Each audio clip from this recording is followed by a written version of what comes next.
Supposons que quelqu'un vous demande de l'aider à porter une table d'une pièce à une autre. Commencerez-vous à demander « est-ce un fardeau ?» Vous ne le ferez pas. La chose que vous portez est évidemment un fardeau. Souvenons-nous que notre fardeau, c'est ce que nous connaissons et non pas ce que nous devons essayer de connaître. C'est très important de savoir cela. Si vous avez ou non un fardeau, pendant que vous vous posez toutes ces questions, l'opportunité se sera envolée. Frères et sœurs, cela ne sert à rien de regarder au-dedans de nous. Ou vous avez un fardeau ou vous n'en avez pas, et dans ce cas, vous le savez. Il n'est pas nécessaire d'essayer de le découvrir en analysant vos sentiments. Si quelque chose pèse sur vous, c'est votre fardeau. Agissez en accord avec ce que vous avez et vous serez libéré.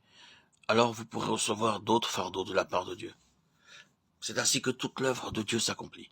C'est de cette manière que s'exerce le ministère de la prière, et la prière est indispensable pour toute œuvre de Dieu. Apprenons donc à exprimer immédiatement dans la prière tout fardeau que Dieu nous donne. Si nous négligeons l'indication qu'il nous accorde, nous perdrons notre communion avec lui et nous serons sous le poids du fardeau qui aurait dû être apporté dans la prière et qui aurait contribué à nous libérer. Il est vrai que le fardeau que nous recevons en nous attendant au Seigneur manifeste sa volonté à notre égard. Cependant, il est aussi vrai que, de manière générale, c'est la connaissance que nous avons qui gouverne de prime abord alors nos fardeaux. Il y a des exceptions. Par exemple, au beau milieu de la nuit, Dieu peut vous demander de prier pour un frère dans un lieu éloigné. Sa situation précise vous est totalement inconnue et ce n'est que bien plus tard que vous saurez dans quel besoin particulier il se trouvait.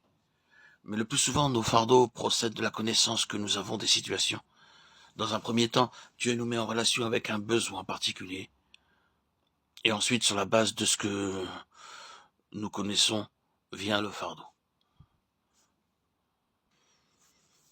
En relation avec ce ministère de prière qui est d'une telle importance pour le chrétien, une question se pose. Ce ministère doit-il s'exercer de manière audible ou devons-nous porter nos fardeaux silencieusement devant Dieu? Nous croyons que si Dieu nous donne un fardeau de prière, alors il doit s'exprimer de manière audible. Il doit se manifester par des expressions, même si les paroles sont hachées. Un fardeau ne peut être réellement déchargé sans être exprimé. Frères et sœurs, dans le domaine spirituel, il y a un principe merveilleux en relation avec cette question de l'expression verbale. Dieu non seulement considère ce que nous croyons, mais il tient aussi compte de ce que nous disons. Dans Marc 7, 29, nous lisons ce que le Seigneur dit à la syrophénicienne. À cause de ce que tu as dit, va. Le démon est sorti de ta fille. La femme n'avait dit que quelques mots, mais le peu qui avait été exprimé a fait agir le Seigneur. Nous pouvons apporter nos requêtes dans nos cœurs, mais l'effet est plus grand quand cela est exprimé.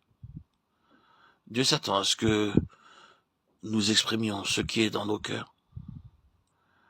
Quand le Seigneur était dans le jardin de Gethsémani, il était si oppressé par le fardeau qu'il le présenta. Avec de grands cris, avec larmes, des prières et des supplications. Hébreux 5, 7. Nous n'insistons pas sur la nécessité de prier à haute voix, mais il doit y avoir correspondance entre le fardeau intérieur et l'expression intérieure. Si nous ne pouvons pas prier à haute voix dans nos maisons, essayons de trouver un autre endroit, comme le fit le Seigneur. Il serait tiré dans le désert, Marc 1, 13, sur la montagne, Luc 6, 12.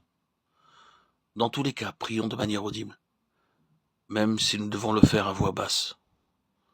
Le fardeau que Dieu nous a donné doit être exprimé pour qu'il soit libéré.